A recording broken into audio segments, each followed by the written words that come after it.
Hi, welcome back to another episode of BobbyRunout's Everyday World.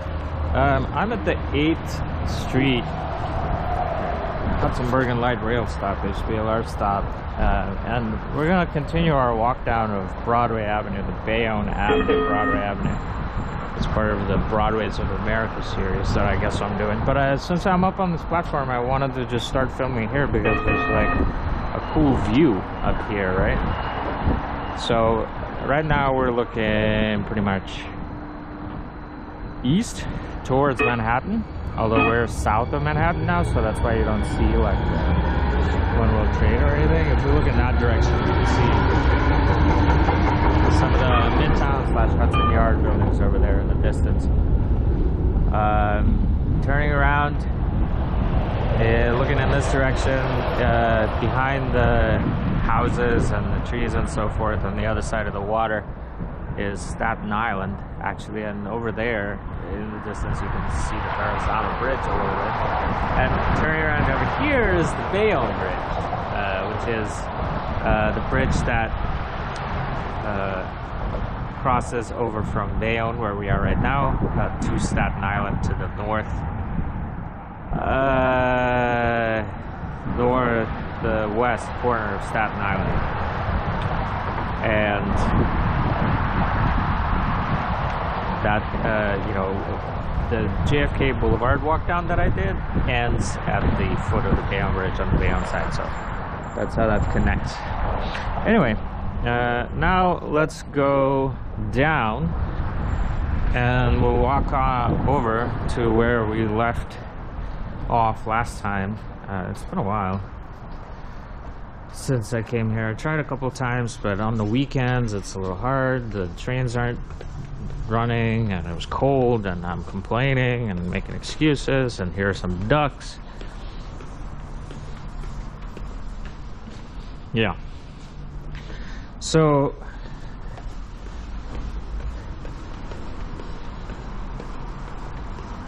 coming down over here, we see that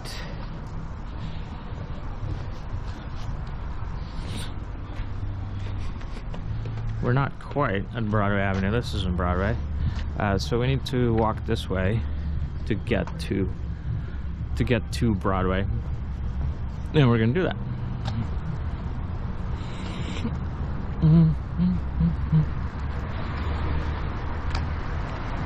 Bayonne is one of those towns that feels like a little bit like Union City. Feels a little bit like it's been left behind by time. And that, not that it's really like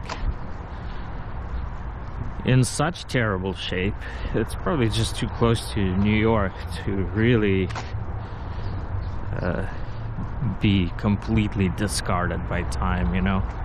But it just feels a little bit dusty, musty, quaint. You could say peaceful, maybe also. Not destitute, but not like booming either.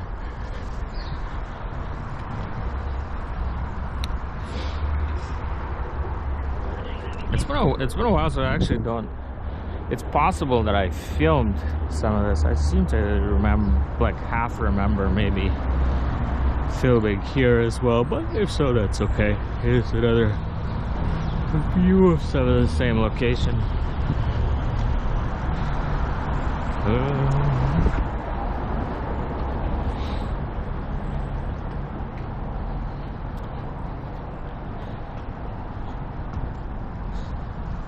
And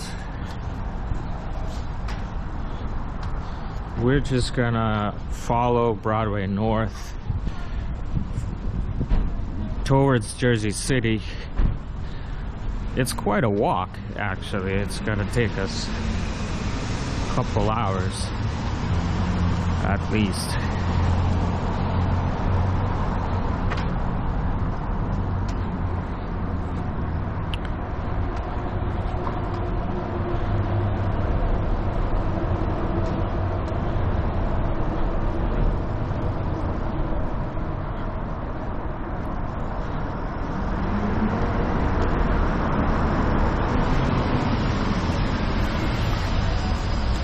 Yeah, so there's a little bit of a town center in that direction, a little bit of a commercial stretch. Not actually gonna go that way because I already did go that way last time and did film that part to walk down to the water. So that's in the first part of the walk down. Yeah, I guess you will have just watched. But now we're gonna go north.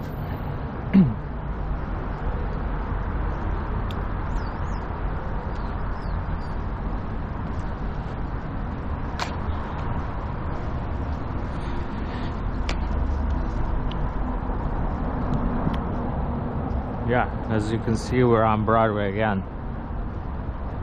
Yet another Broadway.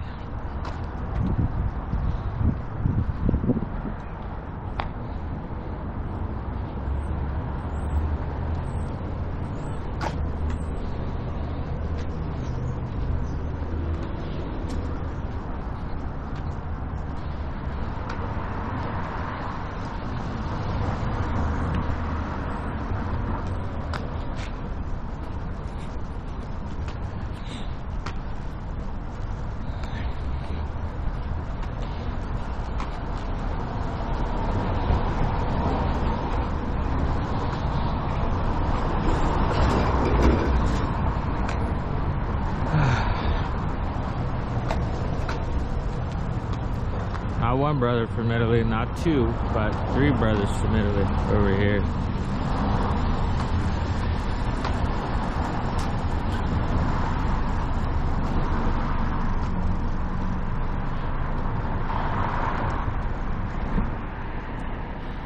Probably at some point I'm gonna wanna grab a cup of coffee. Otherwise I'm gonna be cold and miserable. But if I grab a cup of coffee, I'm gonna be warm and miserable, so it'll be better.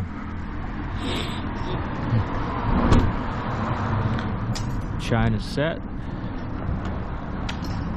40 bucks.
Booze, music, what have you, over at Shorty's. And then there's Yeet Sushi.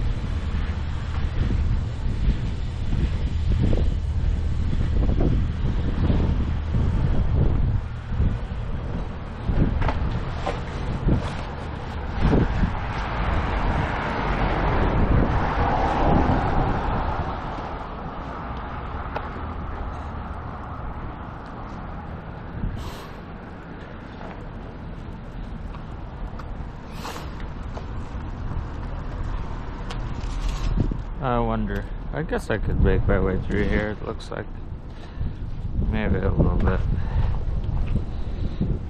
messy. Nothing we can't really navigate. Teasers. Nice salon.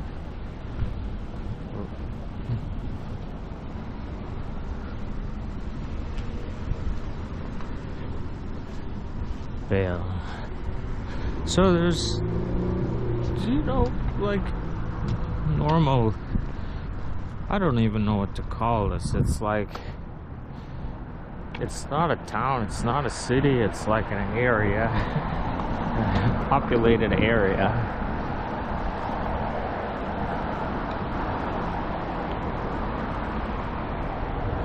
By the standards of, by medieval standards, it is a large city, I guess.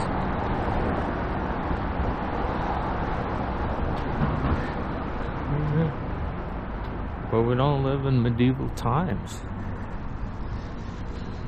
Unless you are employed by medieval times, then live on premises for some reason. I wonder, is medieval times even still a thing? Is it still open?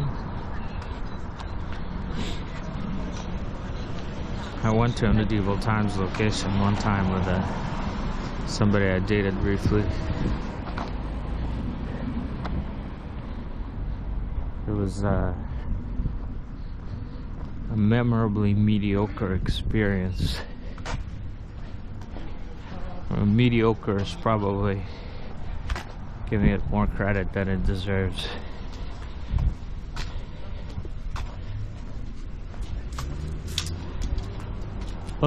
There was some cool stuff happening.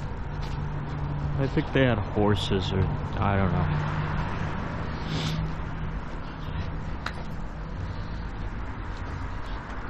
Babushka. That's kind of unusual. A piece of the street. Cement graffiti.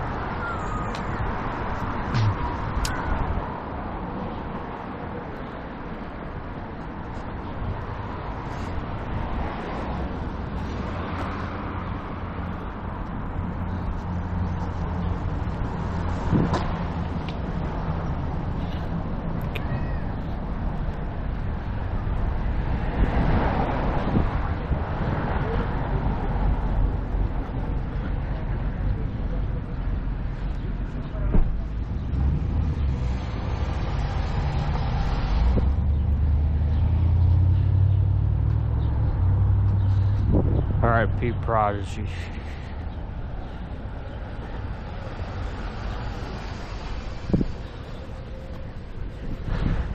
He had sickle cell. Died similar to how Alexander Alekhine died, actually. Choking on food or spit. Something.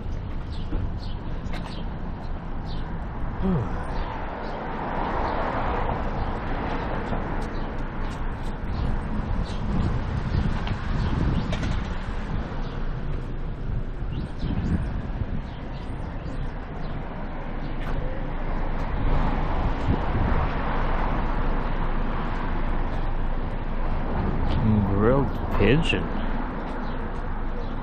I've actually never seen pigeon on the menu.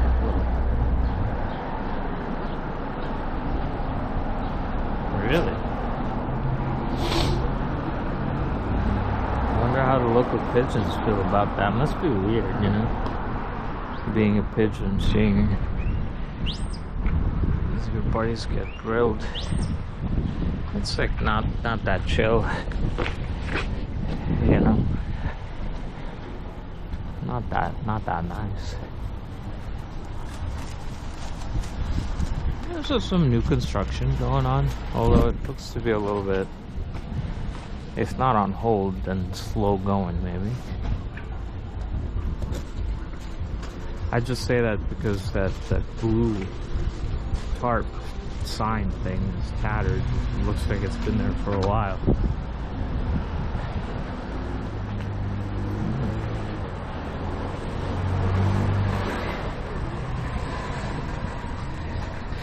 I guess through long habit, grilled chicken sounds more normal to our Western ears than grilled pigeon.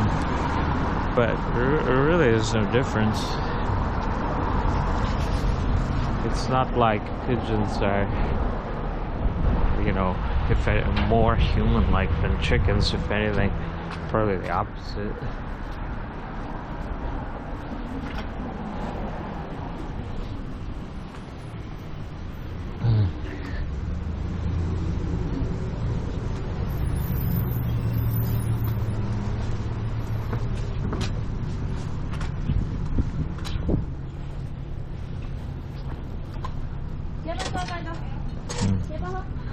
Look at these foods. Delicious foods. Delicious foods.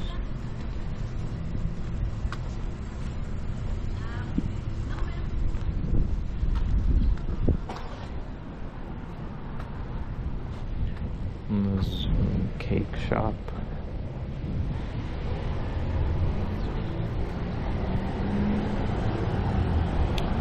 I think there's a Planet Fitness around here, or not a Planet Fitness, a Retro Fitness. So I have to remember to give it its fucking middle finger.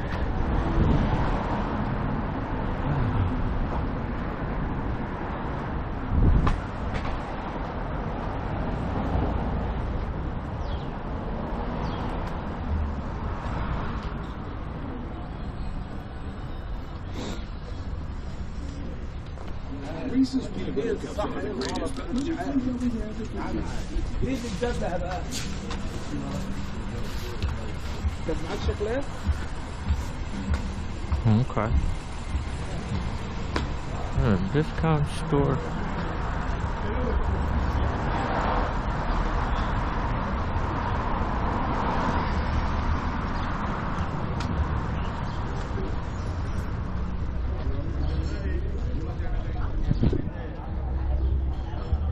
Wow,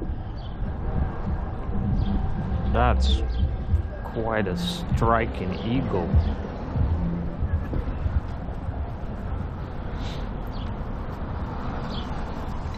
Imposing.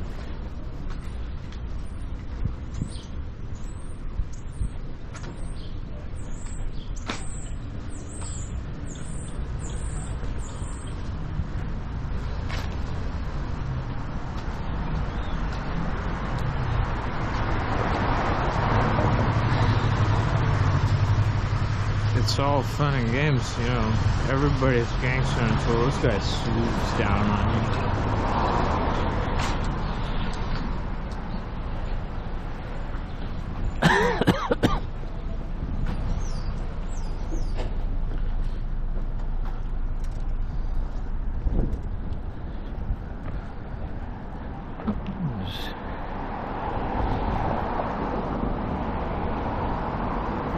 I don't know what those tower-like structures over there are.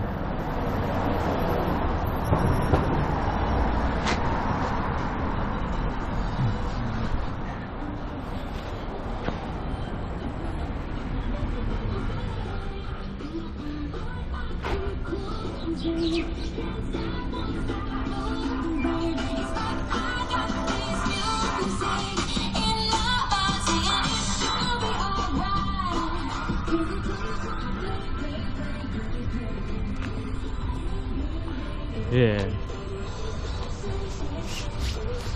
Fucking hate retro fitness, man. No Crocs. Fuck you, retro fitness.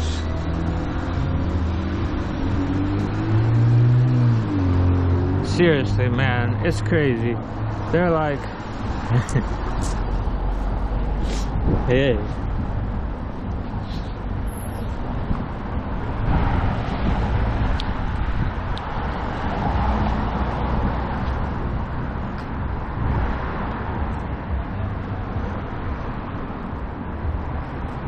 They closed their location. There used to be a retro fitness. There's a reason why I hate retro fitness. It's not just arbitrary. I mean, it's not just general hatred for gyms. It's specific to retro fitness. Because there used to be a retro fitness location across the street from where I live in Hoboken. And then they closed without warning. but they didn't cancel my membership. They kept charging me, and to cancel you have to go in person or, like, you know, send a physical letter. That usual gym bullshit, which is basically should be illegal, clearly. The people responsible for those policies should be beaten with a lead pipe.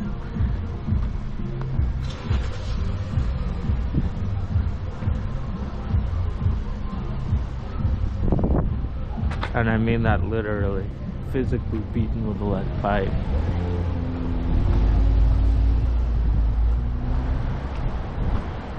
We have a moral imperative as a society to beat these people with a lead pipe.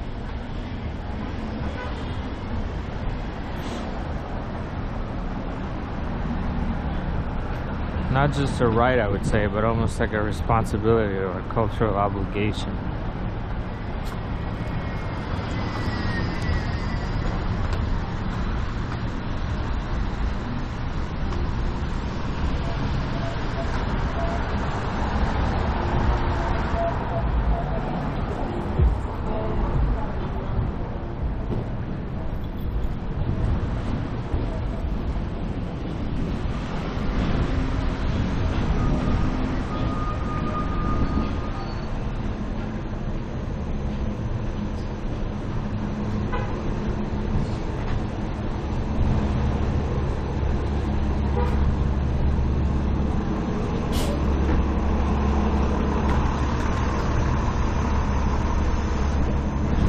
Fingers 2, I like that. It's like the sequel to Fingers. First there were Fingers, well, first there were 10 of them, I guess, and then there were Fingers 2.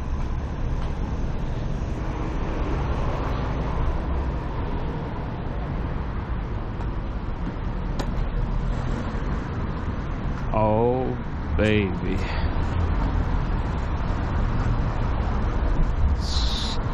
Stop, drop, and game. Hell yeah.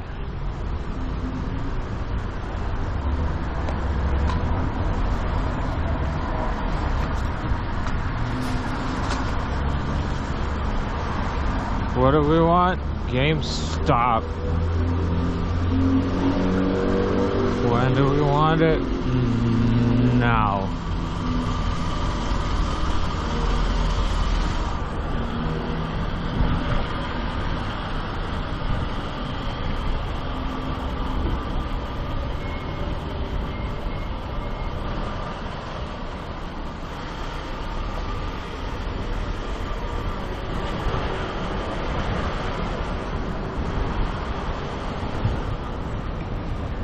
Science. Incredible. Another era. Best pantyhose department.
I can see myself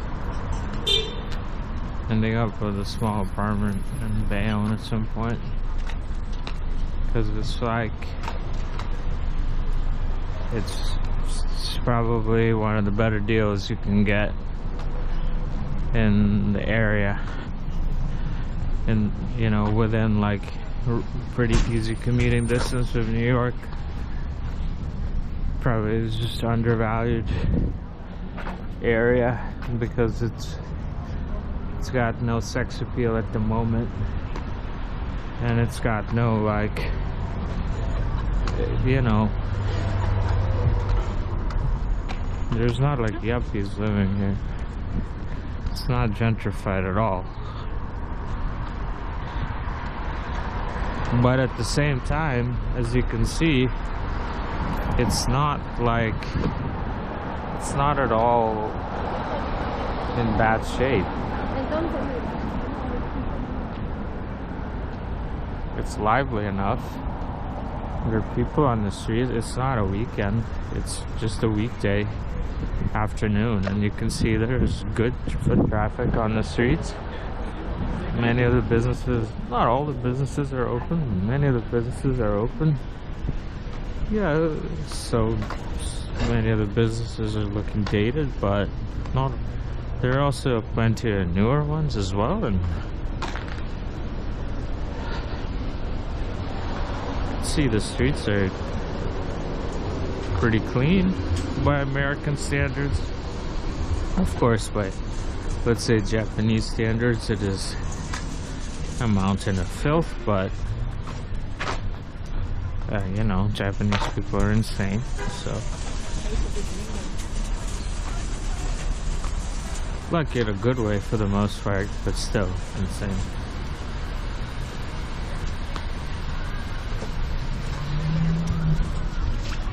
I'd say insanity is just kind of a value neutral term in my mind. There's the E-Girl Emporium over here.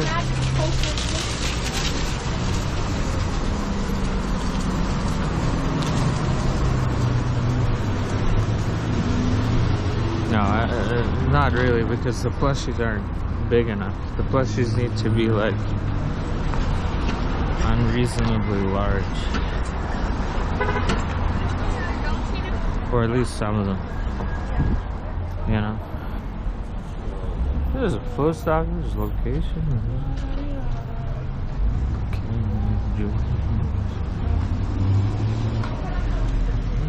07002. I almost don't want to upload this video because it's like, you know, it's a good thing I don't have any, I have so few subscribers, and they're already knowledgeable about New York for the most part. Otherwise, I would be like giving away a secret.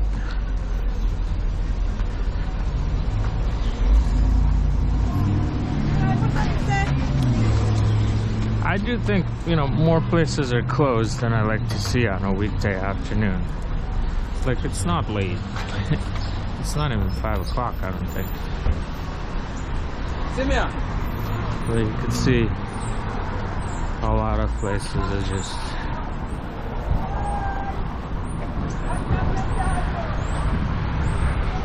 closed. I don't know, I kind of like it here. It's close to, it's really quite close to Jersey City.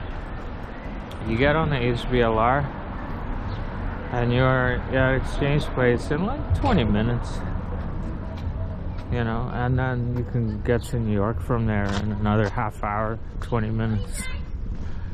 So probably about an hour door to door to like FiDi. Maybe a little more depending on train schedules and whether it's the weekend, late at night or something. But it's very like, it's not like you're living in even like Stamford, you know, it's not that far. And then the you know, the ticket costs are all like local ticket costs. So like the HBLR, Hudson Bergen Light Rail, where we started this walk on the platform, the 8th Street platform, it's like, you know, $3 or something for a one-way ticket, or not even. So we're talking about The PATH train that takes you from New Jersey to Manhattan is also $3 because it's just a Metro card, like New York City subway system prices and the same ticket system.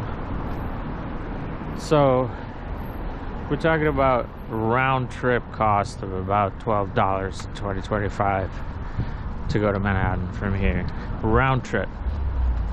And that's without any of the, like, you know, bulk ticket discounts or anything. It's actually even a little less than that, probably more like $11. So it's not nothing. It's definitely something that's going to add up if you're going into the city every day, or every weekday for work or something. Yeah, for sure. Then it's like $200, $250 a month. But if you're like, you know, just mostly chilling in Bayonne, every couple times a week, let's say you go to Jersey City, which is only $6 round trip, or you could just bike and be there in like 40 minutes probably if you're biking.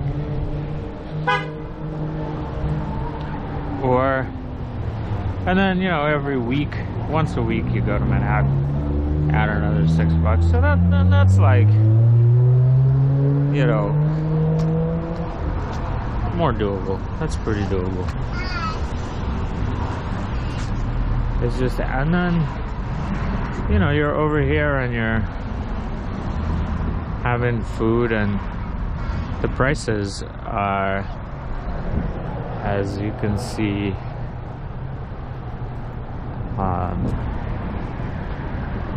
quite reasonable by New York standards.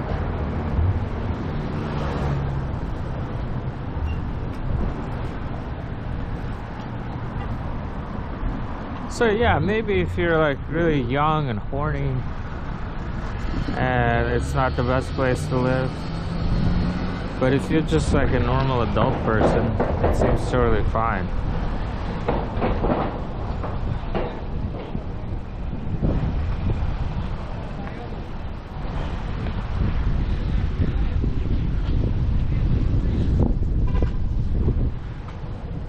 Lebanese? That's great. Smash it. Yeah. Do I want to have some food? No, I want to keep going because it is 5 o'clock, so I don't want to lose the light.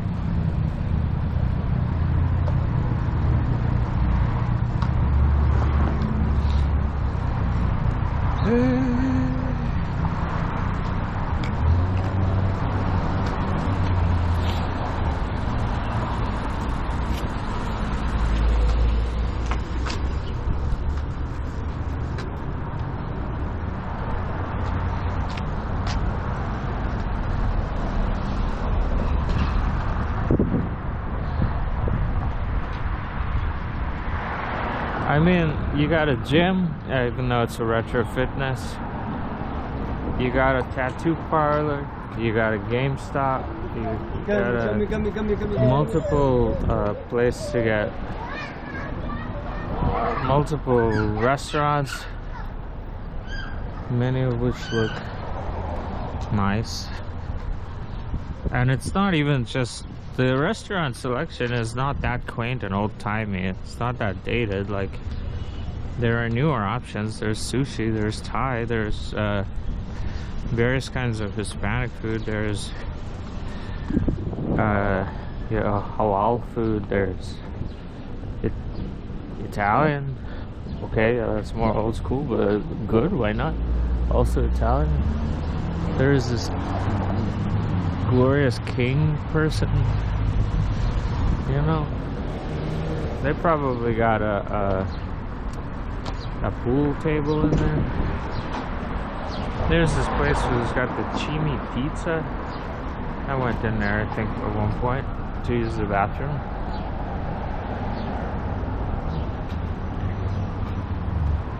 I'm about ready to move to Bayonne. Honestly, flag drop off? What?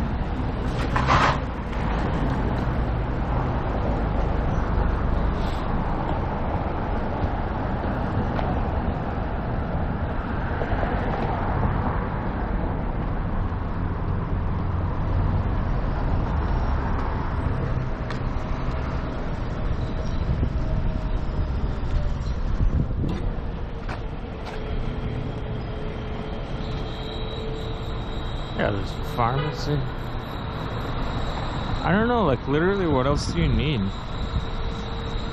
Okay, I haven't seen a supermarket to be fair, but I'm sure there must be one here. Just probably not on Main Street because of often.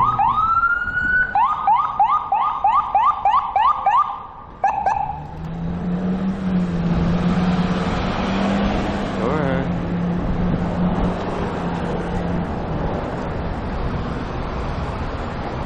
I respect emergency services and always make room for them to pass.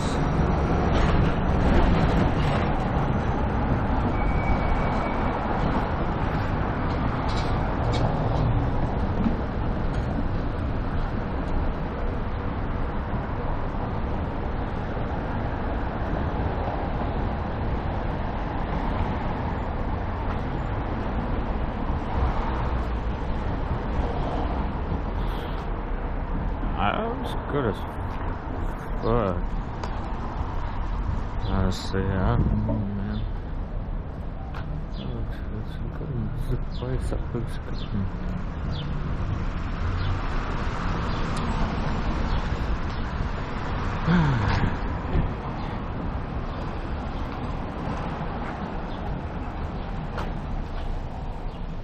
This place sells suits.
There's a supermarket.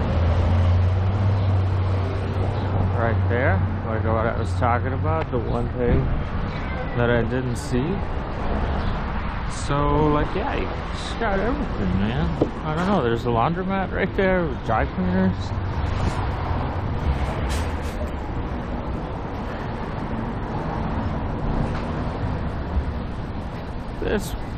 It is old school in some ways here for sure. There's nail salons, beauty salons and the like, but what you gonna do, you know?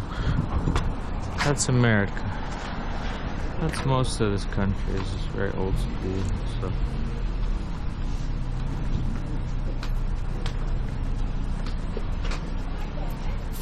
Good guy.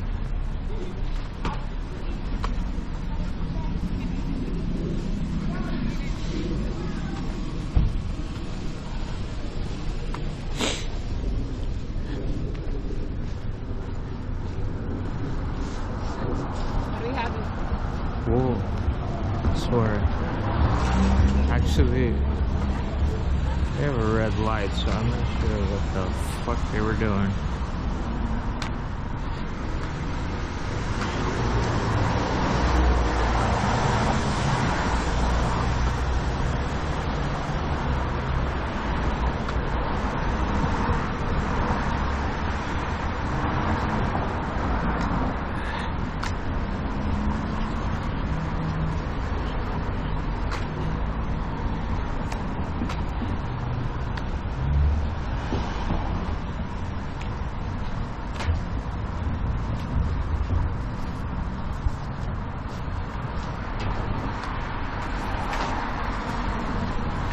Oh, I got excited. I was hoping that this was a Carvel.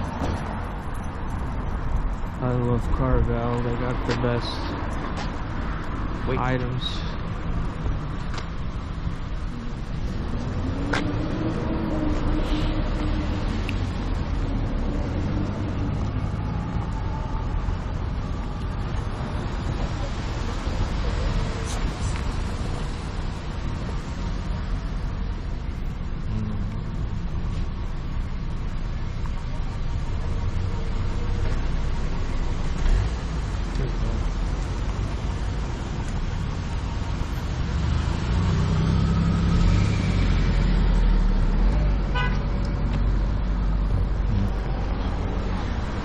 Now we go.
Having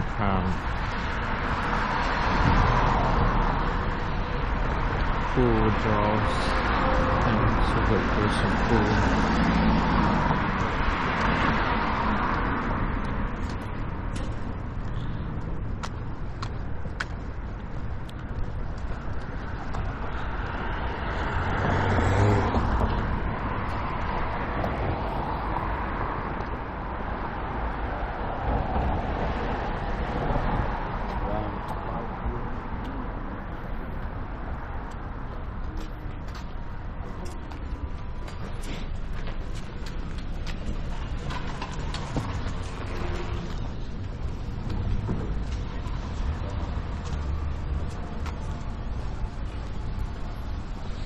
There's a fancy chocolate shop over here. Look at this. They got nice chocolates. Unfortunately, they look to be closed. Maybe it's just places are closing at 5 p.m. And that's what it is. Yeah, that's what it is.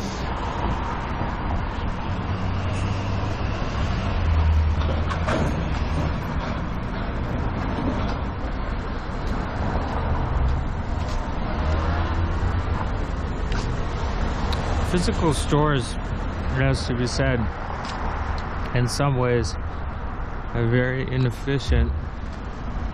Most of the time when they're open, they don't need to be open.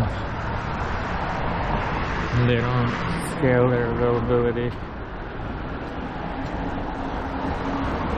or throughput during the busy times either. All these kinds of, you know, inefficiencies.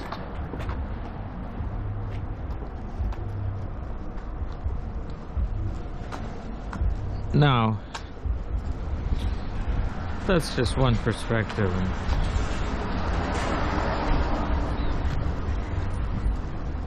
The other perspective is that it's very nice to have this kind of stable presence in the community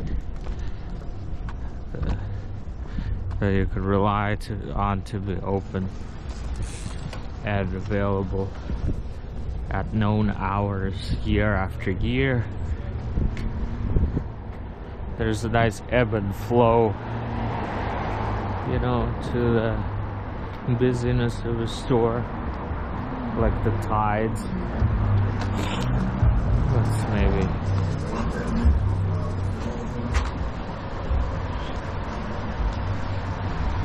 calming in its own right.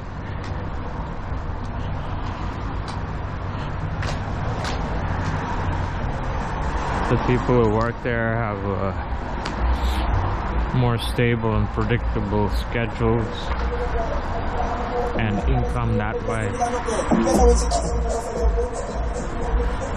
More limited, maybe.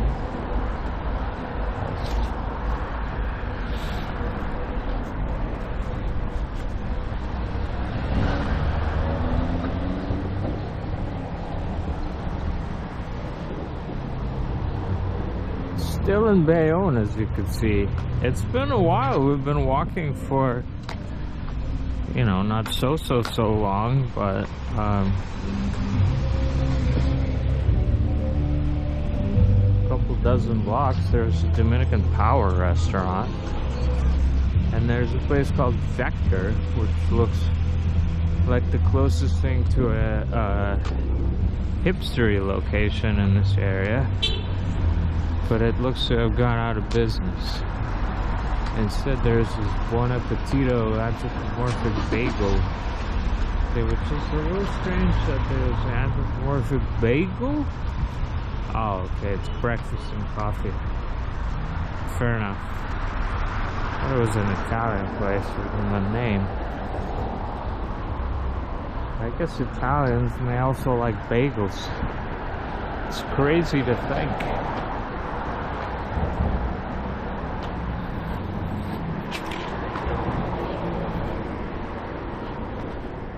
I don't understand, like, what's happening? What does it mean that this place is closed at 5 p.m. on a Monday? Does that mean that it's out of business? Does it mean that, like, for this place, like, oh, okay, the hours are 9 to 4 p.m. Interesting. I guess it's just really old school hours. This is like middle America, like traditional, like mid 20th century type hours, 19th century type hours. 9 to 4 is wild to me.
Corner square.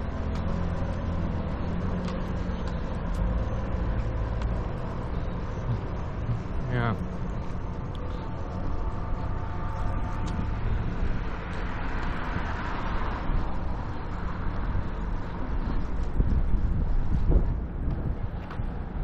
I see. Okay, look at this. Home is here. Lease the luxury. Lifestyle, something, something. Bay 1 luxury apartments. I'm gonna take a picture. Bayonne, Bay 1. I get it. I see. Okay. You could do the yoga with the token black man. Yeah. They put him in the middle just to show how much they accept him.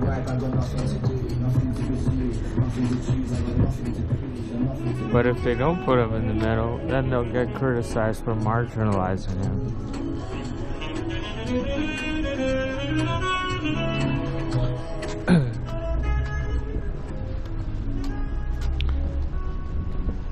Huh?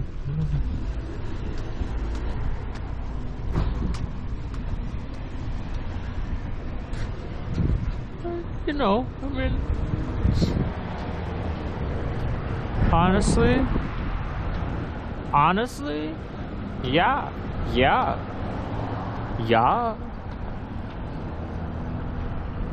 I want to see what the prices are around here.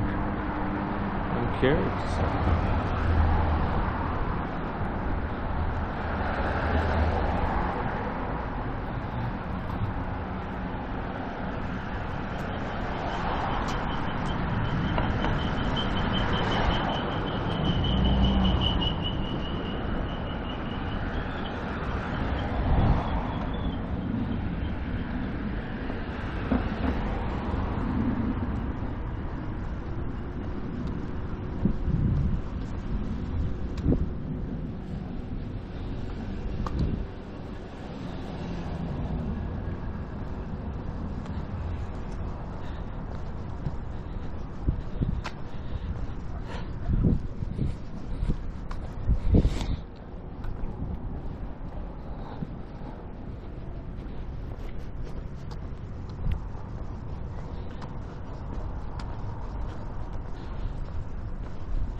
Huh? I remember that place from my last time walking here. I did walk down the street. I just wasn't filming because I didn't have any batteries left or something, or I was sleepy. I don't know why I wasn't filming that time. Okay.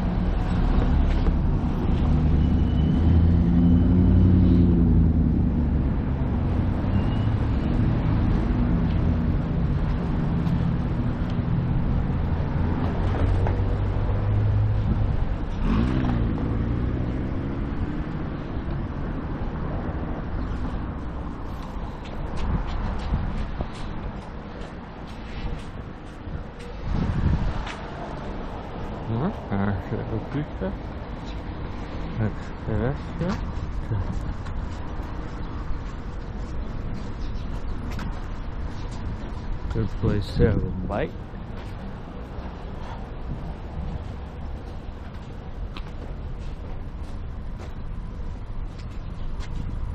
Good pizza.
Sorry, I had to adjust my glasses.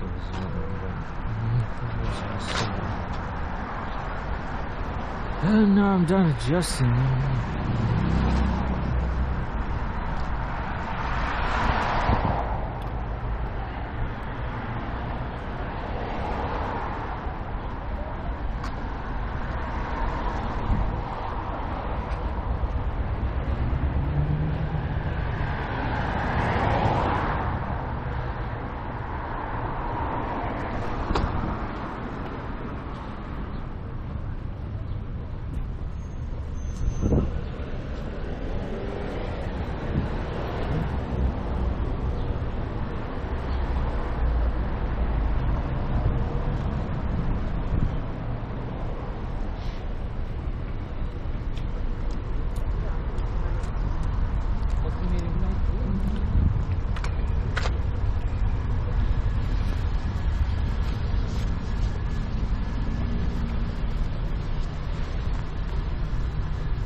I guess I think of myself as somebody who's like those people in the old days who were traveling among, you know, the South American tribes or Papua New Guinea, documenting indigenous ways of life that were not long for the world.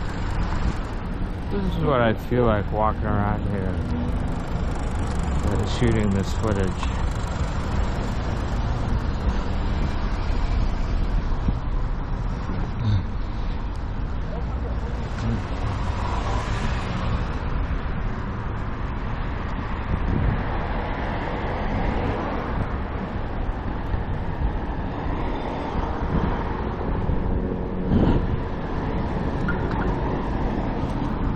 What if they do have the world's best pancakes?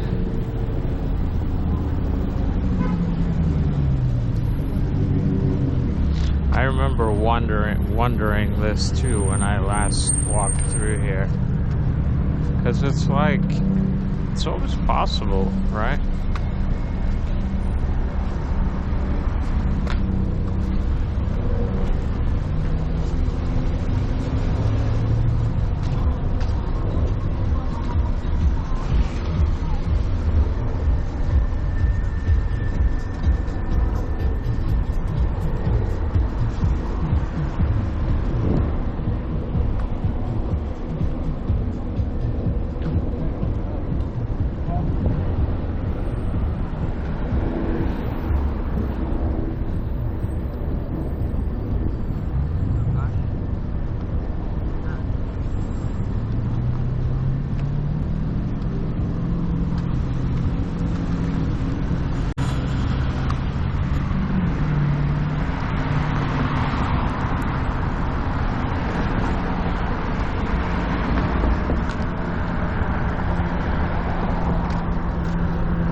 So you can see Bayonne, it extends for a good stretch at that southern tip.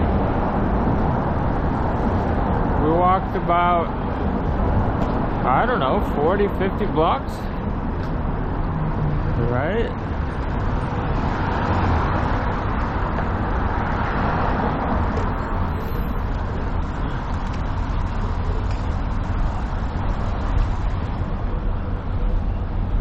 And now, there's no light here, so we're just gonna go. It's a little bit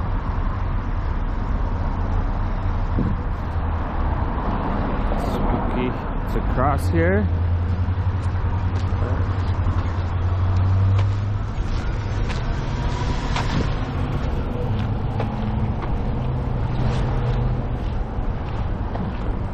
There.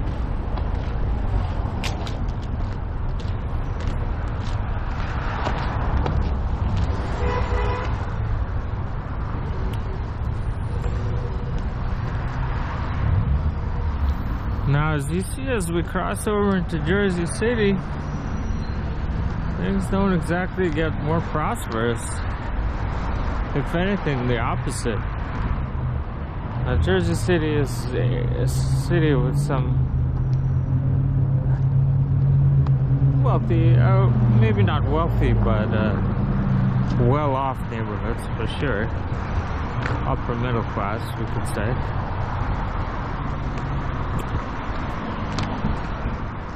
Maybe even some wealthy people who work in FIDA live there. Well, I don't consider anybody who needs to work wealthy, but say people who will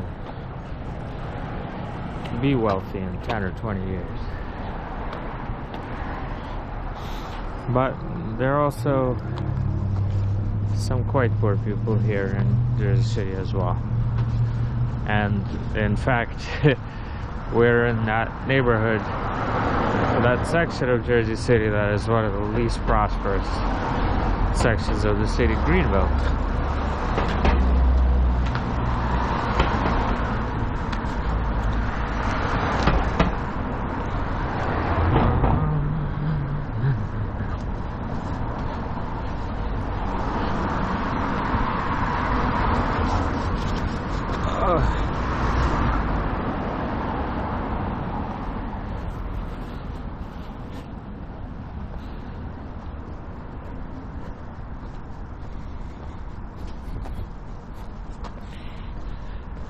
Whew.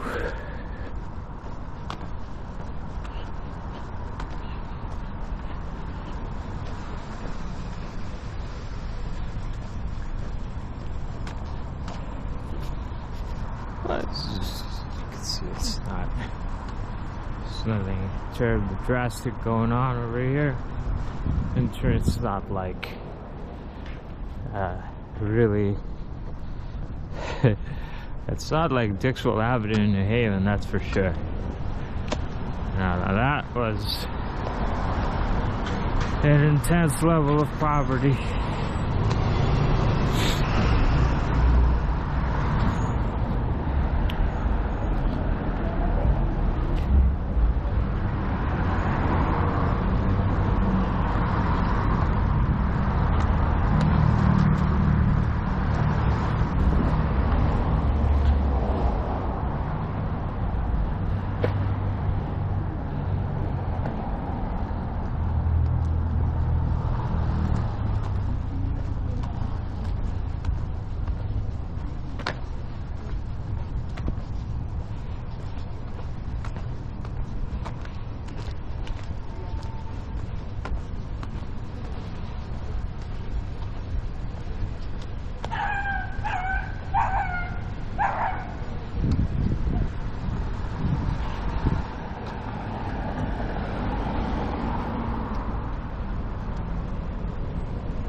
we're gonna run out of battery. And then we're gonna change the battery. I'm gonna change the battery. And it'll be okay.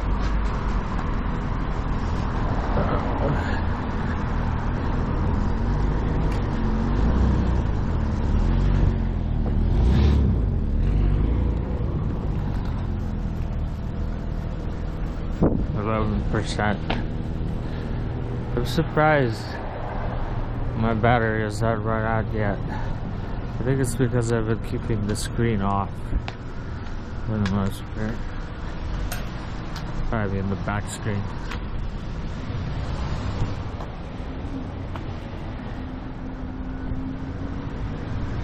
We got a long ways to go to get to like Journal Square and that kind of area. New Jersey City University is quite far south still. New Jersey City University, it's on JFK Boulevard, so I walked past it at my JFK Boulevard walk down on the way south to Bayonne. It's this direction, so to our left, to the west. It's quite a impressive, imposing this building, where they have at least one building that looks quite nice, just reminiscent of some of the Yale buildings.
Its light is fading now, so we don't have that much more time before it gets dark. We're gonna keep walking and get as far as we can, and then we'll need to film the rest in cozy darkness, which is okay too. Actually, one of my favorite ever pieces of footage that I've shot for this channel was recently at the end of the Coney Island Avenue walk down. When I get down to the beach, I get down to the beach and it's totally dark, and That's where I end the walk, like on the beach by the ocean, in the complete nighttime darkness. But see, one thing that happened that I liked before that was I went by Carvel and I got some soft serve, and that was good.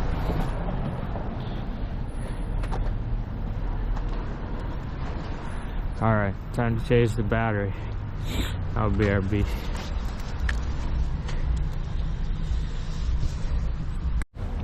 Alright, hello again. Just changed the battery and I'm just gonna keep walking. Now you might have noticed that there was a sign to turn right to go to a train station, and that's a train station that's a station on the Hudson Bergen Light Rail, the same line that I started this walk at the last stop. And this is like more than halfway back to Exchange Place and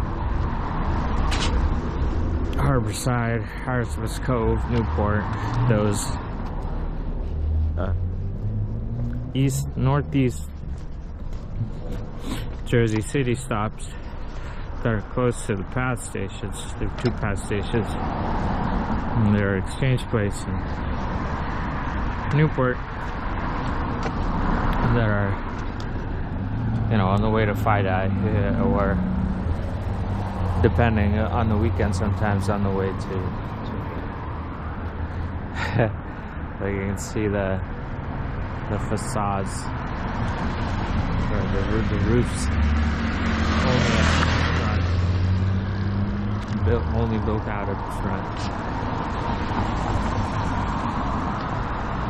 I think it looks absolutely ridiculous, but in a kind of amusing way.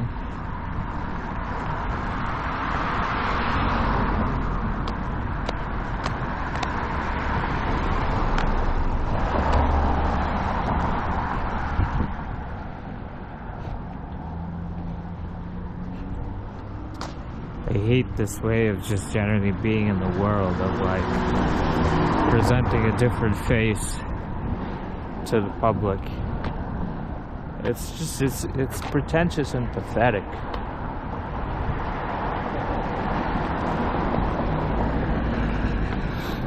Like makeup.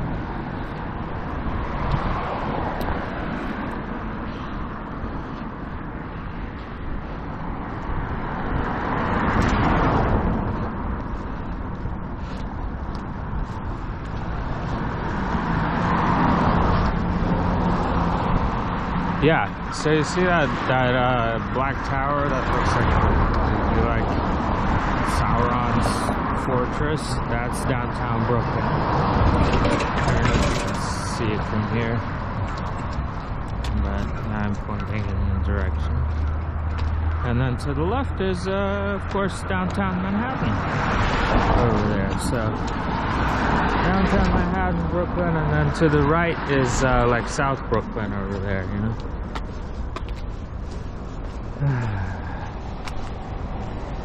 Yeah.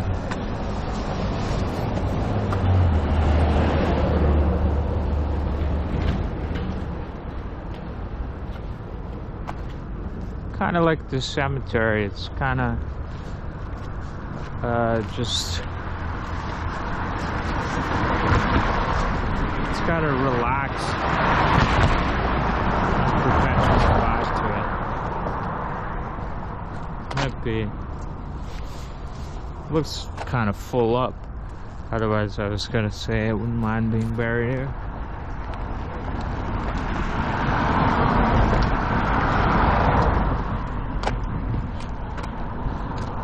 Earlier in my life, I thought I would like to be buried in New Orleans, and I think I still would like that, but I'm less sure that that's definitely where I would be buried.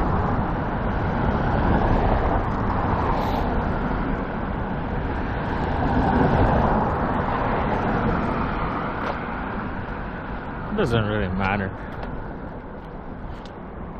It's just bones. It's just bones, you know?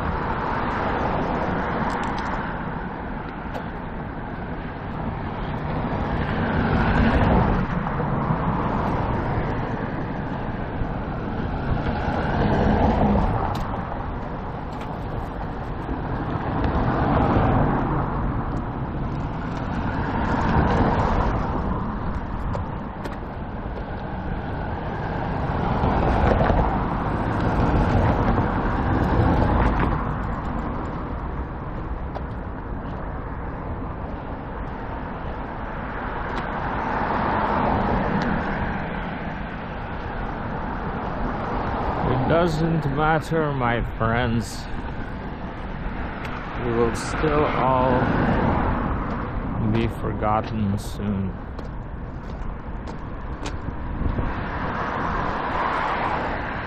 And that's fine.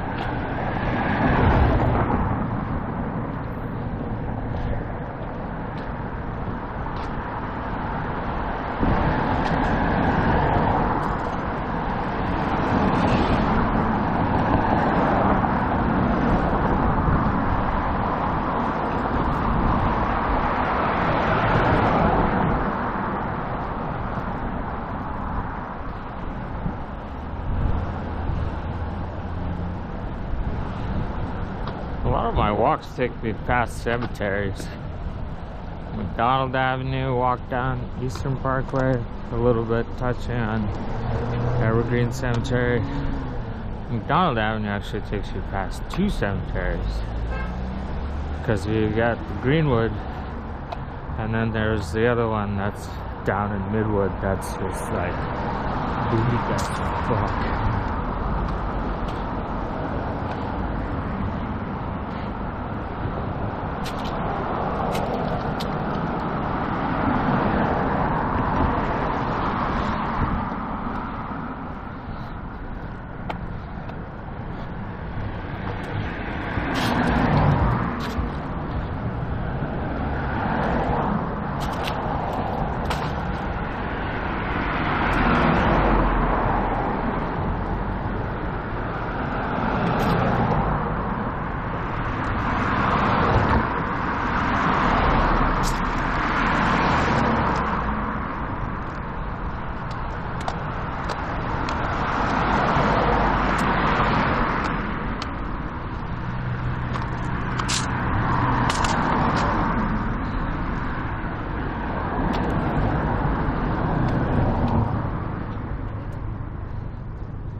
Whew.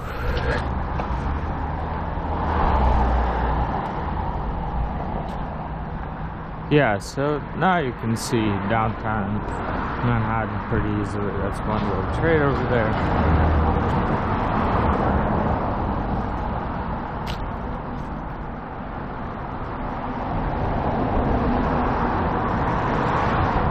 And again, the Black Tower is downtown Brooklyn. That thin black spire. I don't know what the fuck they were thinking when they decided to build that. I don't know who signed off on that, but it's just the worst.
If I do end up near Journal Square, I'm kind of tempted to go to Crazy Keys, but I don't think this route will actually take me to Journal Square.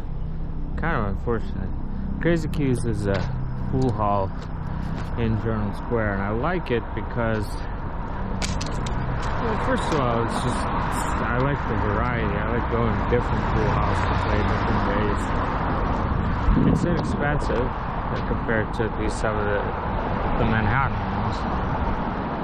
Obviously, it's not as cheap as going to play Hoboken, where I'm a member. But I already go and play Hoboken very often and save a lot of money. Yesterday I went and I played for 5 hours. I didn't mean to do it. I just kind of happened.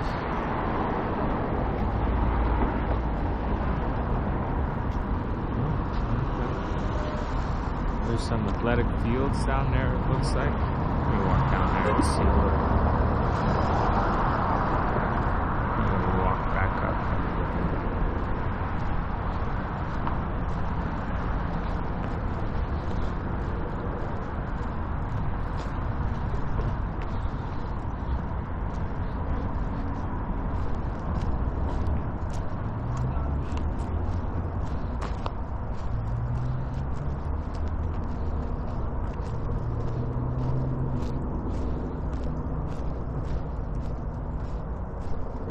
There's a little baseball field, it looks like, for Little League, I guess. It must be. Two of them. 2 Little League fields. Right next to the graveyard, so that, you know, if you hit a home run, you might knock the skull off a skeleton. I like that. That's fun. Now we could go down there, and if we did that, we would see. Look, you see something? You see something interesting through the branches over there? You see the Empire? You see the Statue of Liberty? There it is.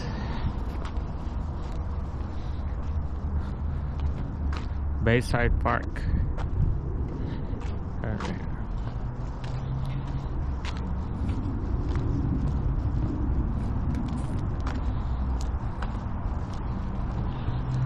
That's a big cannon. You fire a cannonball out of that, hit some people, maim them, kill them. Ain't that nice? There's some tennis courts over here. Look at that. Ah, interesting. There's tennis courts, there's basketball courts. I didn't know there were tennis courts down here. Okay.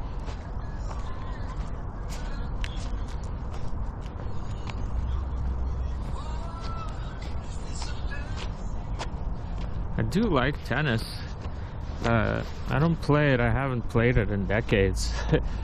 But I was a fan for a while. I followed tennis for roughly the period of Federer's career, I would say. After that, I lost interest because it was like not my generation anymore. Well, it's still Djokovic, but that's about it. Obviously, he's close to retirement at this point. Although he already stayed at or near the top longer than anybody expected, I think. Maybe except himself. Amazing longevity.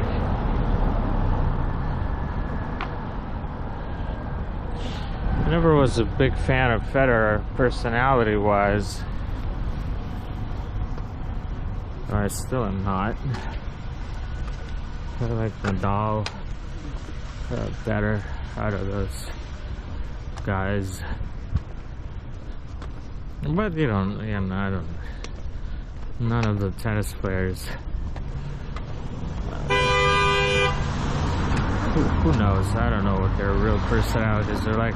Private, they have their personas that they maintain in public to appeal to certain sponsors. Or at least in Federer's case, that was very much the impression, was that he had a strategy to be sponsored by like luxury watch brands and the like, and to get those deals you had to have a certain kind of public image.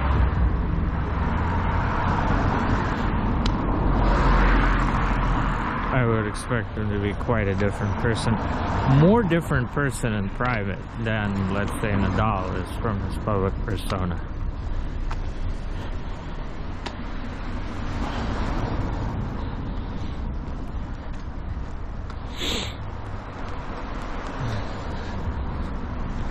Oh, I'm further from civilization than I thought I was. It's okay. We keep going.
You saw that? You felt that? The street lights came on just now. Got brighter right as we walked past that one.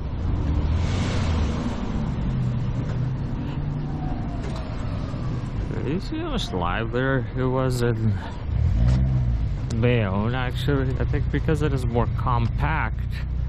You know, Jersey City, of course, has as much and more businesses and bars and restaurants and all of that stuff, but it's bigger, so things are more spread out. And there are areas like this that are commercially dead. They're just fully residential, you know. So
skyline.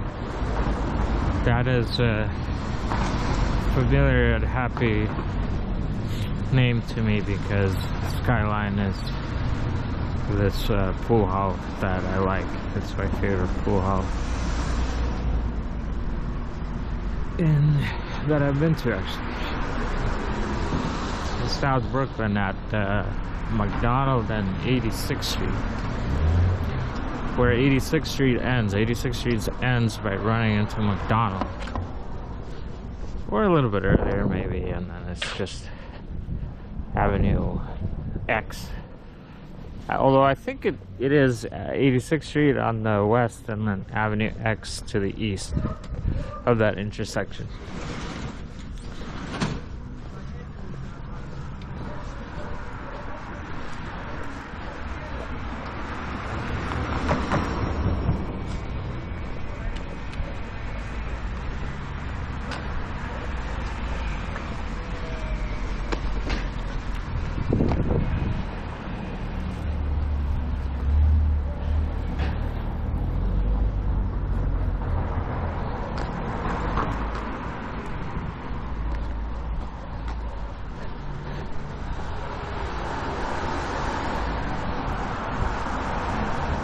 But I do think I found my life game, which is cool.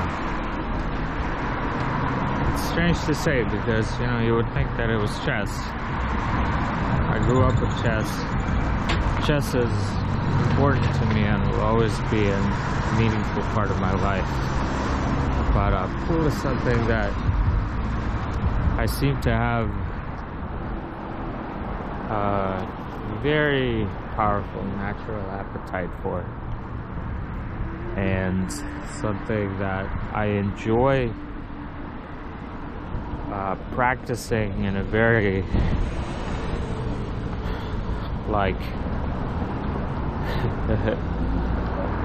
I enjoy doing pool drills in a way that I don't enjoy doing chess drills.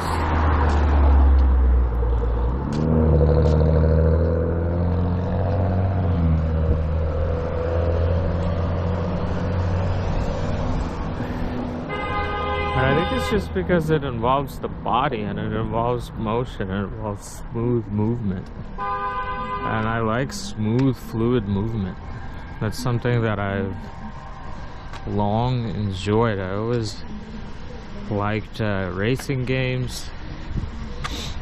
I like melody in music more than rhythm. Chess is more like rhythm, and pool is more like melody, I would say. I like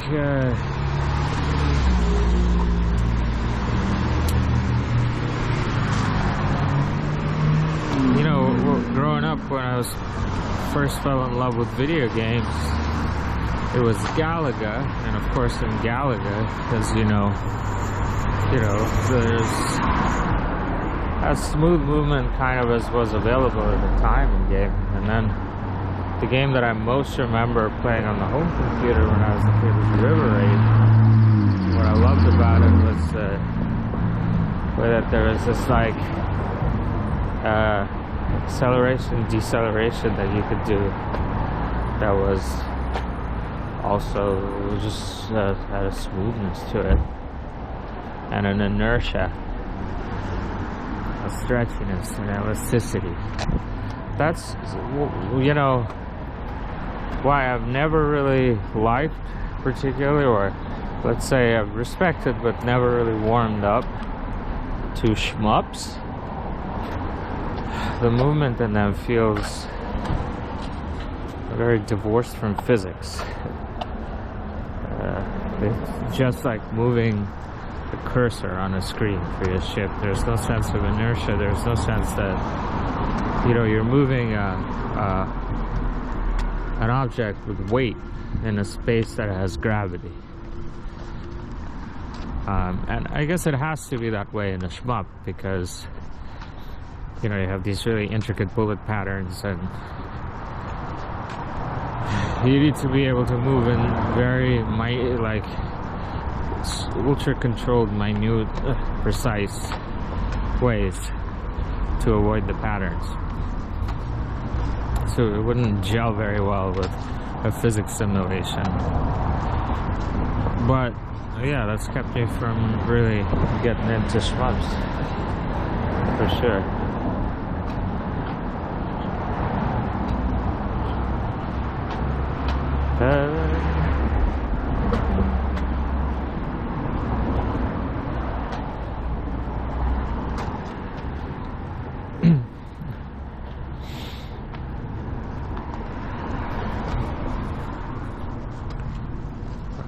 racing games I've always loved.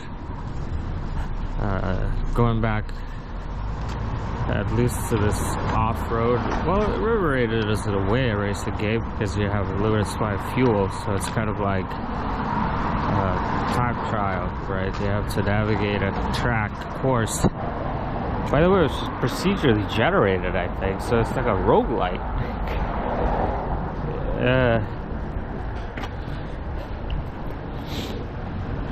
Anyway,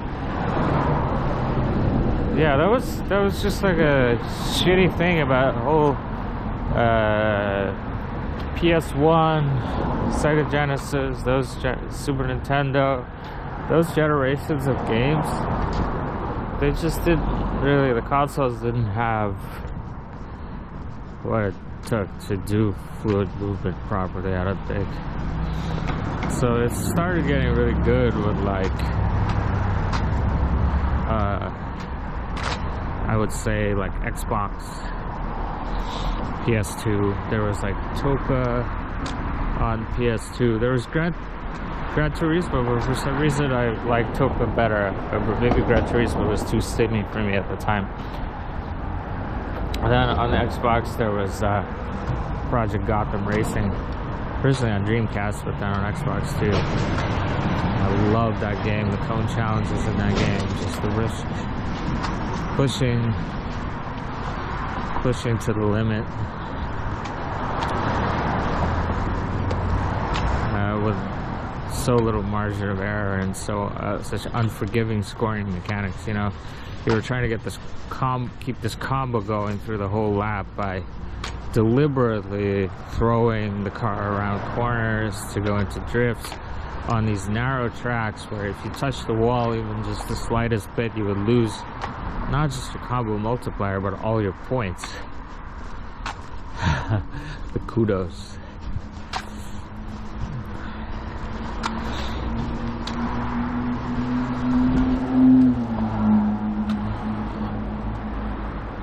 So I always, you know, I liked the other trick games of that generation, like Tony Hawk and SSX, but definitely Project Gotham Racing was my favorite, and it's because of the smooth rolling movement.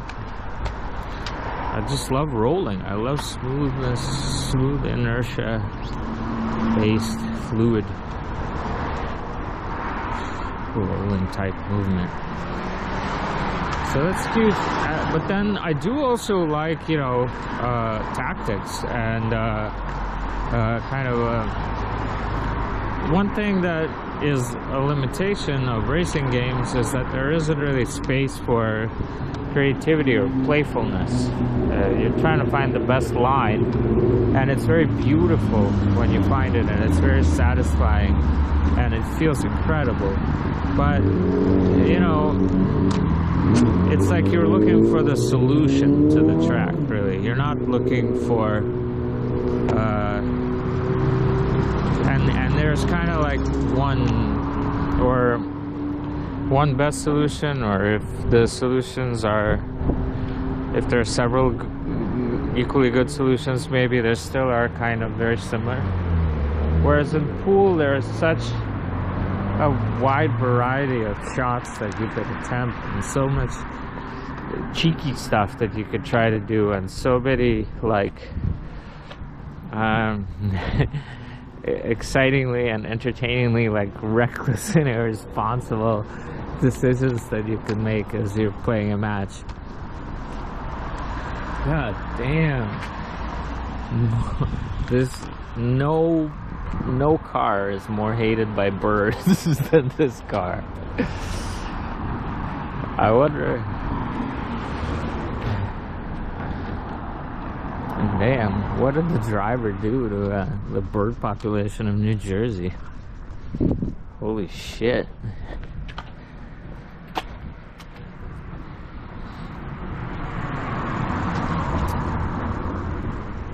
Yeah, so you know, and it has so chess also has this wonderful element to it, and that's something I really love about chess, is that opportunity for creative, imaginative play, risk-taking, sacrifices, you know, bold speculative decisions. That's a strength of mine in chess, and something probably my favorite thing about chess.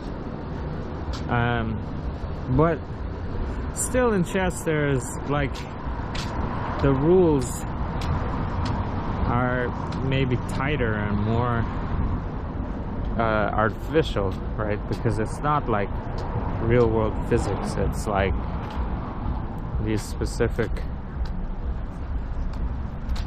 rules that have been created by people, and things happen on a grid, so there's still a rigidity to what happens that's inescapable.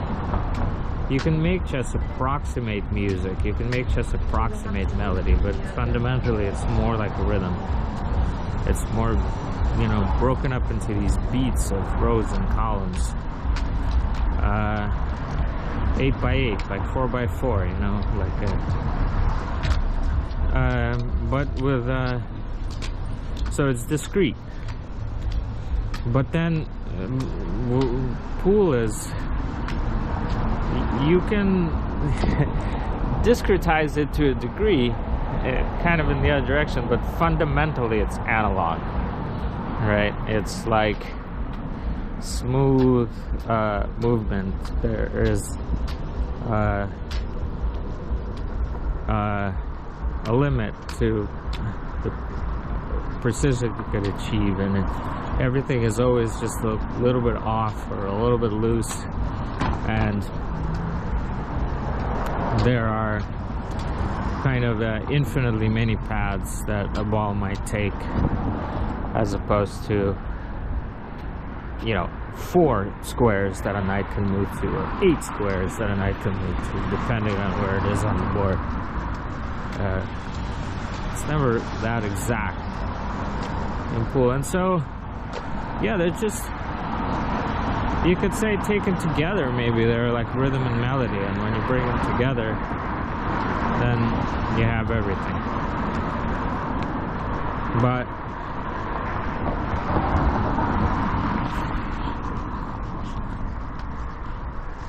yeah, it's just, I love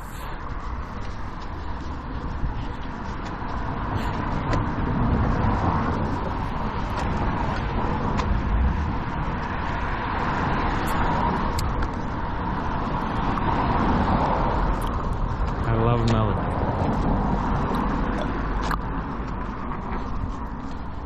When you have rhythm and melody, what else do you need? What else does music have? Is soul, I guess, is the other thing that you need. Is you need soul.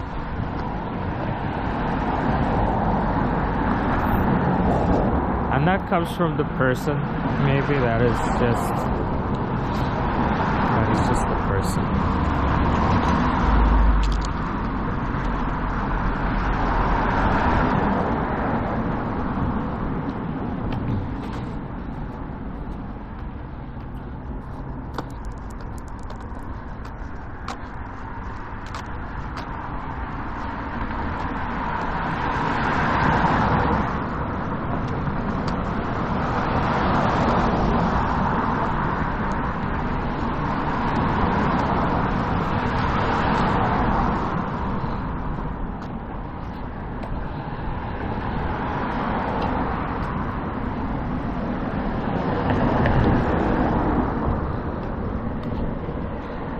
It's, you know,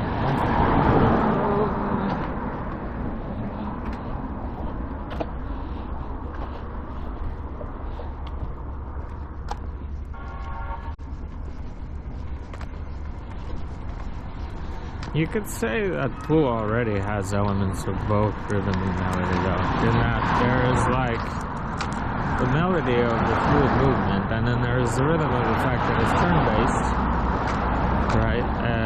It is turn-based,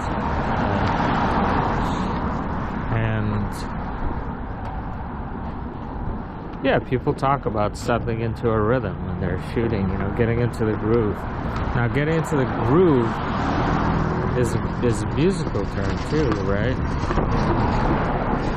Oh, car had a bad time. I think this is Liberty State Park train station, maybe. But this is again the same train, the HBLR. Surprised to see it coming from this side. I thought it was on the other side of it. Also, no, this is the Garfield Avenue station. So I was wrong, but we're getting close. As you can see, we're bright lights, big city type beat. This is the vibe. The way that I'm talking would just be insane and incomprehensible to me of 10 years ago. Teach people how to love you. I'm trying, man. I'm trying. I don't know how to love myself, so it's hard.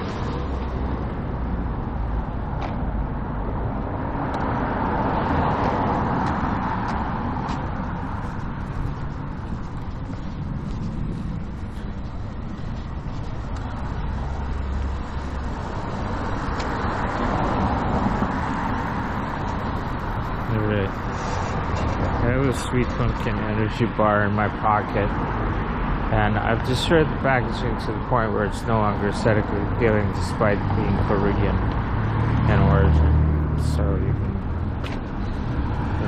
that's a lot. So I'm gonna eat it.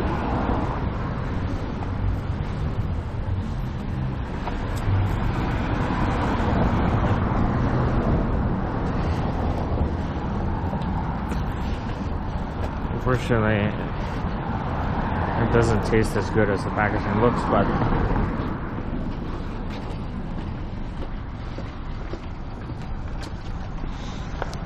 it's alright.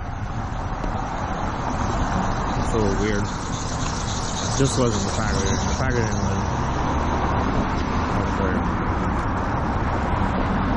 was this, so it started out being very beautiful, but then I worried it so much that it became aesthetically displeasing.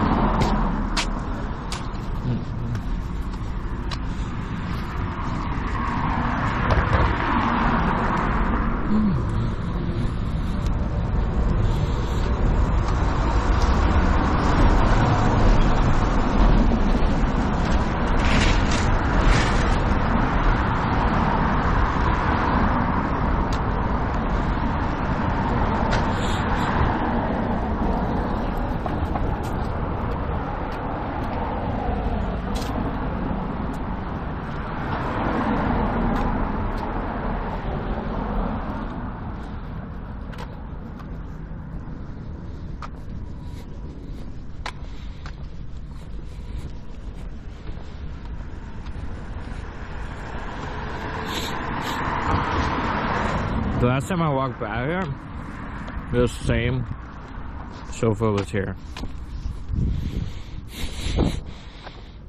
which is a little tragic.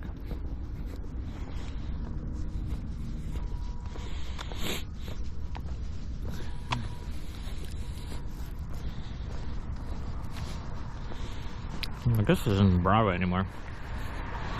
Now we're on Garfield Avenue. I'll keep recording for now.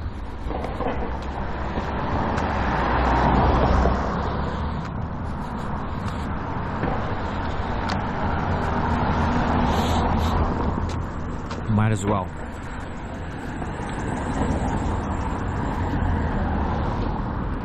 Okay, the flavor of this energy bar is actually not bad. Just the texture is not that appealing, and the visuals. It doesn't have any crunchiness to it. It doesn't have any chewiness to it. It's just kind of like a goopy.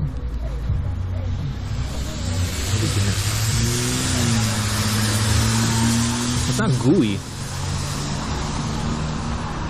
We're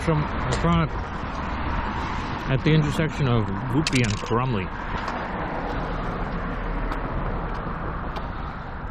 I'm making it sound worse than it is. It's definitely not disgusting or anything close to that.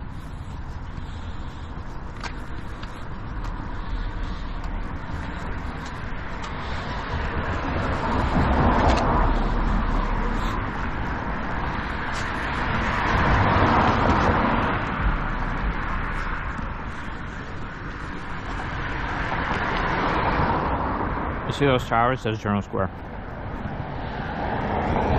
So maybe I will go to Journal Square. I guess I am not that far from it. That's some new, like, bougie apartment buildings.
I keep seeing everybody talk about Mother Nature this, Mother Nature that.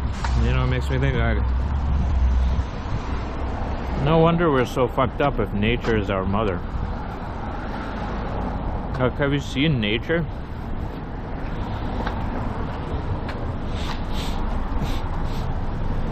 Some of them are just vile and horrific and despicable. Well, not despicable, but just disgusting and revolting and depressing. Things you'll ever see happen in nature. You know, quote unquote natural. Not only. Also some beautiful, lovely, tender, glorious things, all those kinds of things. But also just so much that is absolutely horrifying.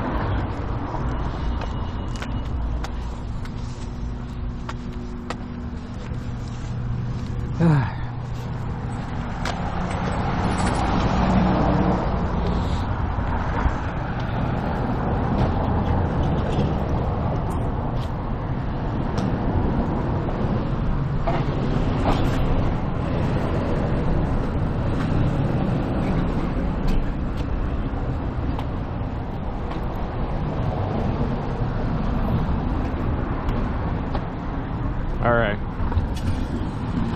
We're gonna go to Journal Square. We're gonna do it. Good.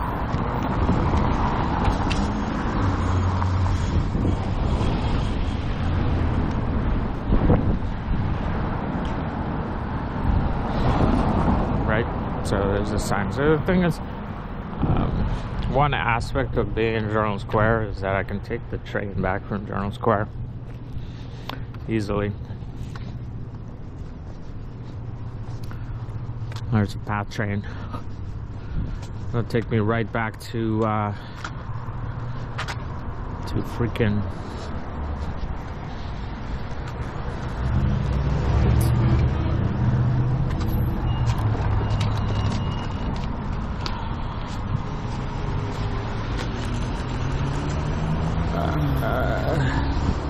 unclear which way to actually go to actually get to Journal Square, honestly. I guess I'll cross here, and then I think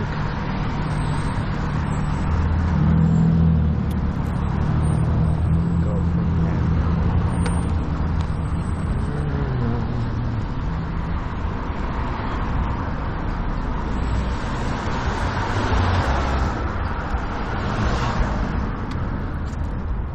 At some point. Yeah. these nice signs, and then they just kind of gave up. They gave up on maintaining the signs.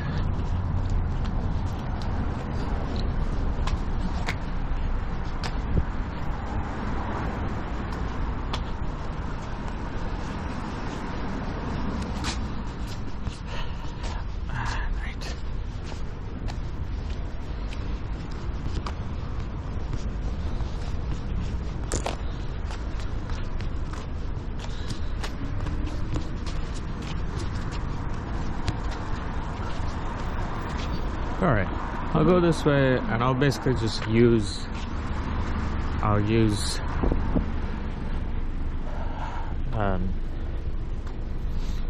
the towers to lead me to Journal Square.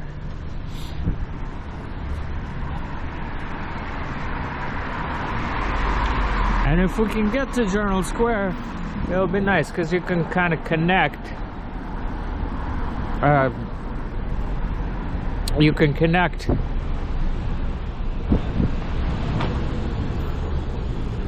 this walk with the JFK Boulevard one even a little bit better, because we actually just go directly through JFK, through Journal Square in that walk, right? Okay, so here we are at the junction. Now, I've come at the junction from other directions in the past, but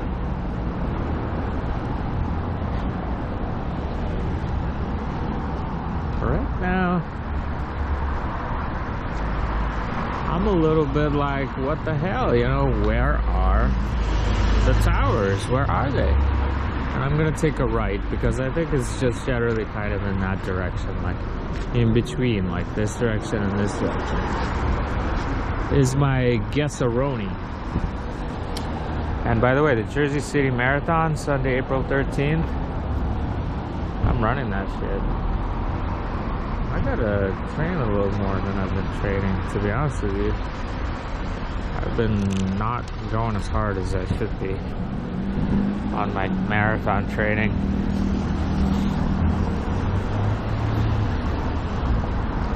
I think originally I had a goal of running a sub 4 for the first time. My PB is like 4:15, I think, something along those lines, between 4:10 and 4:15. But I think more realistic goal, keeping in mind the need to minimize risk of injury, is just to set a new PB. I do think that is within reach for me, because I think I can, you know, run like 9:20 pace and still do that. But 9.9 or 9.8 over 26.2 might be beyond me right now. That's okay. You know, working on it. If you told me today that, you know, I'd be able to bring my PB down by 5 minutes with every marathon I run, I'd be a pretty happy camper, because that mean that I could run, you know, a 3-hour marathon before 50. It's unlikely that I would be able to bring my time down that much. Ah, interesting. Look at that. That's Journal Square right there. So I actually need to take the right. Okay. This is an unusual store.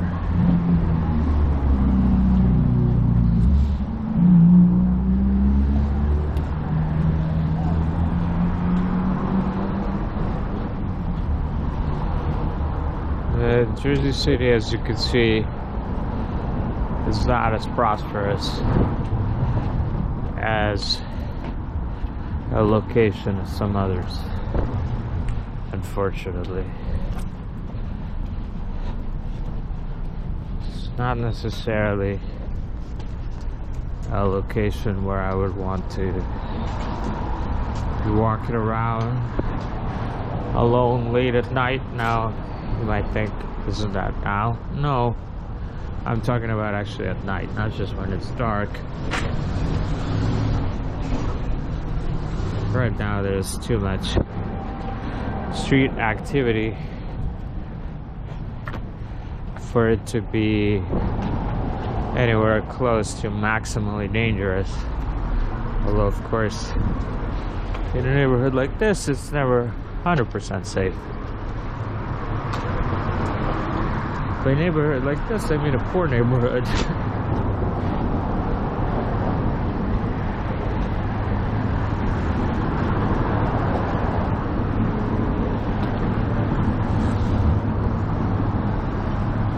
Alright, we're gonna take a ride.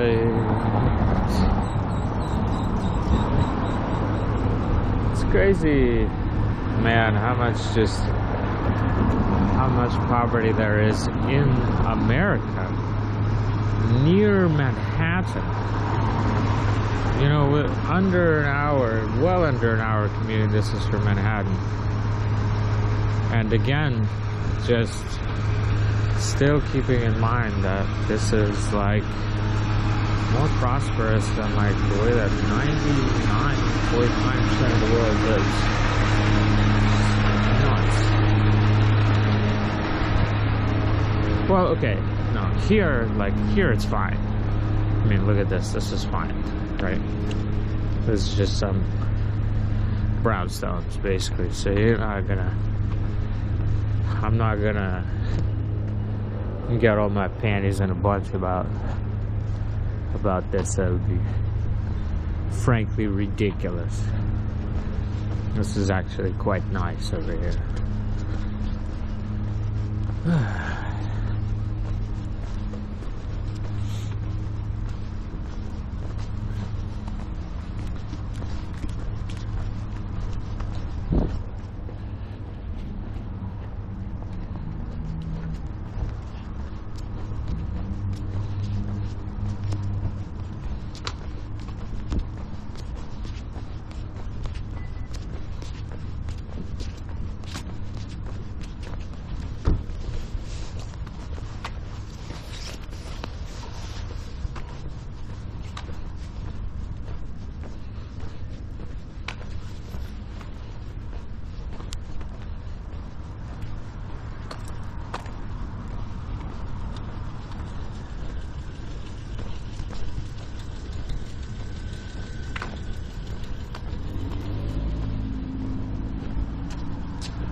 Is based on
all right.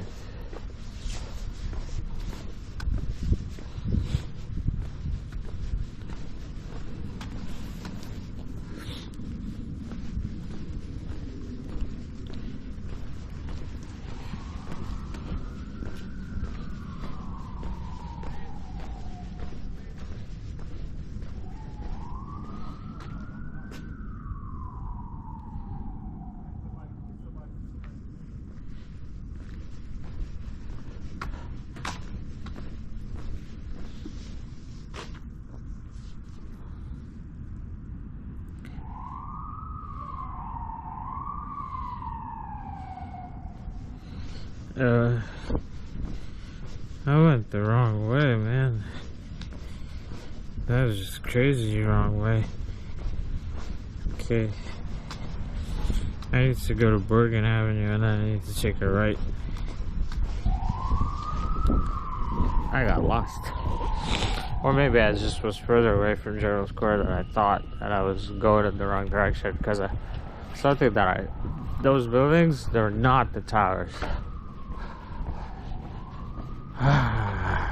It's good that I checked Google Maps because I didn't want to be that lost for that long today.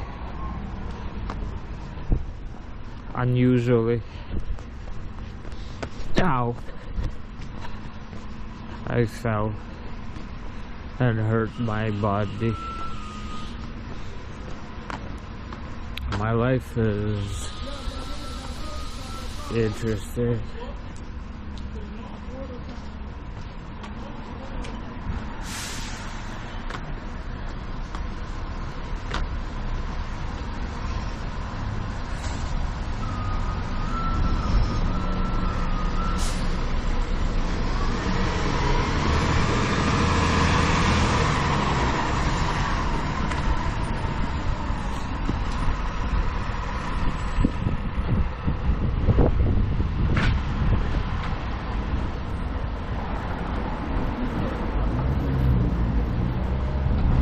Biryani rice, desi food, look at that.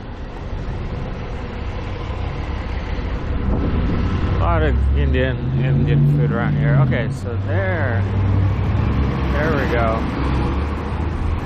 There are the towers. We can walk up Monticello and then we can get to those towers that way. Or we can walk up Bergen, which is to our left. But we can just walk up Monticello, past the place called just Cucumber. Just Cucumber. I think I actually have already walked and recorded here on a previous ramble around Jersey City, because I seem to remember that Cucumber sign. Usually I'm recording when I'm walking around these days in a new location.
Alright. Monticello and Jewett is a great place to keep recording. Oh, there's an espresso shop over there. So you can see there's a mix. There's like some gentrification that's happening, but it's very piecemeal and still very much just early days. Like this little apartment building, you know, that's probably gonna have like a boba shop, and it's gonna have a little paper crafts boutique and maybe a Pilates studio, you know. But it's still a couple years out. They gotta fill it out, etc., etc. Pardon me, please. Excuse me. Thank you. Some people are capable of moving out of the way when you ask them to pardon you. Other people don't have that ability.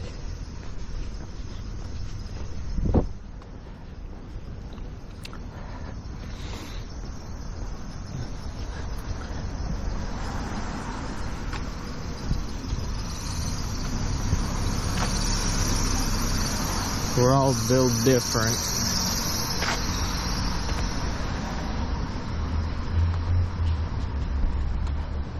Yeah, see, look at that. It's just like this little, these literally ivory towers, because they're white. So okay, not literally ivory. Yes, they're not made of ivory, but you know.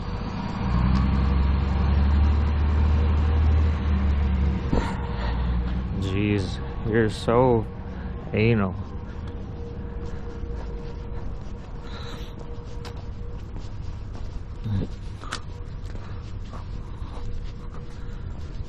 That was a good doggo.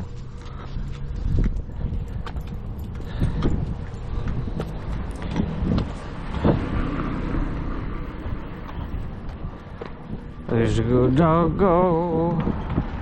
Very, very cute.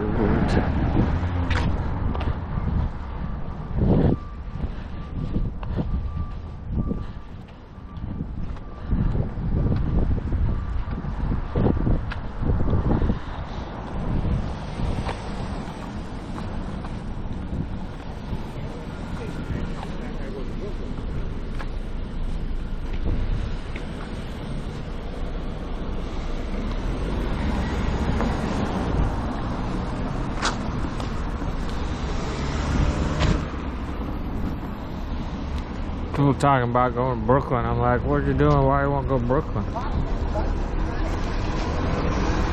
It's not in Brooklyn, man. Brooklyn is just warehouses, overpriced beer, art sluts, racist old Russian ladies, racist old Italian men, racist and sexist middle-aged Bangladeshi men,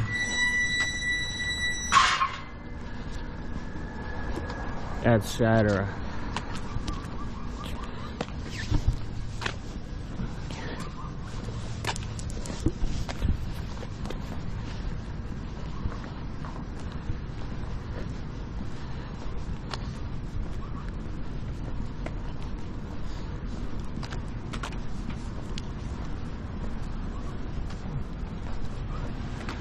Brooklyn. What does Brooklyn have that is the best of anywhere? Maybe the best.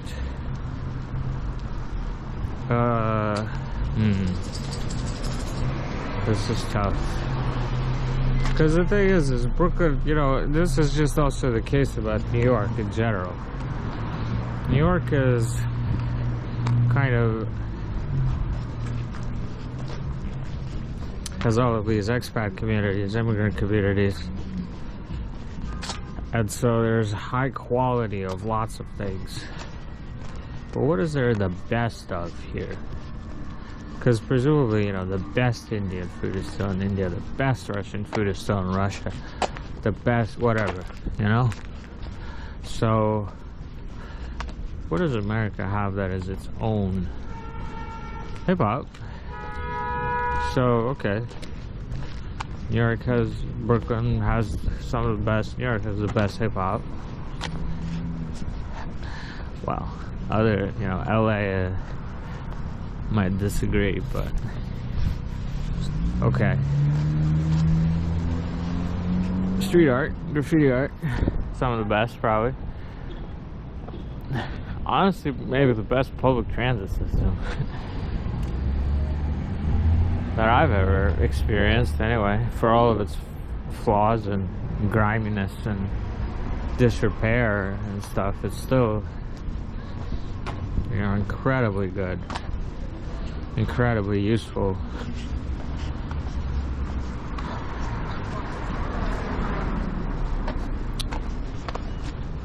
And actually, just given how old it is and how decrepit it is, it works really well.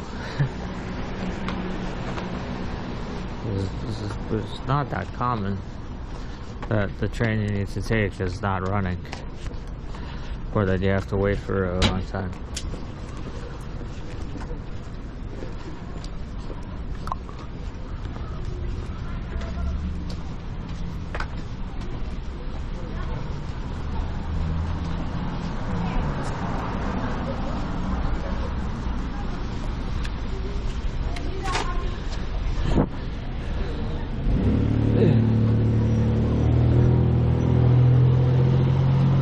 Toy and Game Land. Might go there. Get some toys and games.